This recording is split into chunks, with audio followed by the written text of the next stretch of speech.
ஒவ்வொரு ராசிக்காரருக்கும் இந்த வருடம் அதாவது காதல் எப்படி இருக்கும் அப்படி பார்த்துட்டு இருக்கோம். இதுல ரொம்ப முக்கியமான ராசி கடைசி ராசி. மோட்சத்துக்கு முக்திக்கான ராசின்னு சொல்லுவாங்க. இந்த ராசி வந்து எல்லா ராசிக்கான பலனும் இந்த ராசியில இருக்கும். இந்த ராசியில பிறந்தவங்க ரொம்ப புனிதமானவங்கப்பா அப்படின்னு சொல்லக்கூடிய மீன ராசிக்காரர்களுக்கு இந்த வருடம் காதல் கைகூடுமா? முதல்ல காதல் வருமா? அப்படிங்கறத நீங்க சொல்லுங்க. என்ன கேள்வி? இல்ல கேக்குறேங்க. சில காதல் பேர் எனக்கு அப்படின்ற காதலே வர மாட்டேங்குது. காதலே வரல. காதல் பண்றேன். அது என்னை திரும்பி கூட பார்க்க மாட்டேங்குது. இதுதான் காதலா? அப்படிங்கிற ஒரு டவுட்லயே சுத்திட்டு இருக்காங்க. சோ அதனால சூப்பரான கேட்கிறேன். ஆட்களே இவங்ககிட்ட கேட்டுக்க நிறைய விஷயங்கள் நம்ம கத்துக்கலாம். சோ காதல்ல டவுட்ஸ் எல்லாம் நிச்சயமா கேட்டுக்கலாம். என்னன்னா, பொதுவாவே காலச்சக்கரத்தின் 12ஆம் இடம் சொல்லக்கூடியது மீனம். மீனத்த பொறுத்தவரைக்கும் என்னன்னா, இதுல 2 விதமான மீன்கள் இருக்கும். ஆ, அத பார்த்திருப்பீங்க. ஆமா. சிம்மத்துல மேல 2 ஒண்ணு கீழ விதமான மீன் ஒண்ணு. இருக்கும். இது மாரி இவங்களுடைய ராசியே பார்க்கும்போது குரு தான் அதிபதியா இருக்காரு. ம். அதே மாரி சுக்கிரன் உச்சமடையக்கூடிய இடம் புதன் நீச்சமாகக்கூடிய இடம்.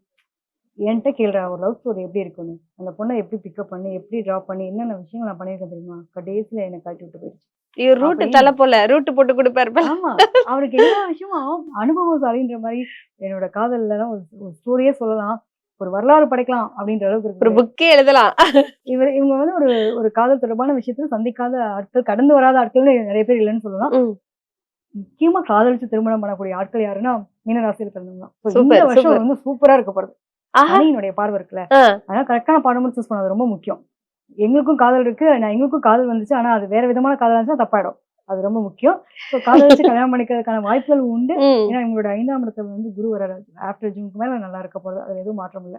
அதுக்கு முன்னாடி வரைக்கும் கொஞ்சம் எப்பவுமே இந்த வருஷங்கள் பிறக்கும்போது சில கிரக மாற்றங்கள் தான் முடிவுகள தீர்மானிக்கும்னு சொல்லுவாங்க. மீன ராசிய பொறுத்தவரைக்கும் ஆஃப்டர் ஜூனுக்கு மேல அவங்க எடுக்கக்கூடிய முடிவுகள்லாம் நல்லபடியா நடக்க போகுது. நான் லவ் பண்ணேன். இத்தன வருஷம் எங்க வீட்ல ஒத்துக்காத எங்க அம்மா, அப்பாவே இறங்கி ஓகேடா பண்றா. என்ன வருதோ நம்ம பார்த்துக்கலாம். பண்ணிக்கலாம் அப்படிங்கிற அளவுக்கு ஒரு துணிச்சலுக்கு வந்துட்டாங்க அப்படிங்கிற நிலையை சந்தோஷமான ஒரு நிகழ்வுல பரிமாற போறாங்கன்ற மாரி எதிர்பார்க்கலாம். இவங்களுக்கு காதல் தோல்விங்கிறத சந்திச்சிருப்பாங்க.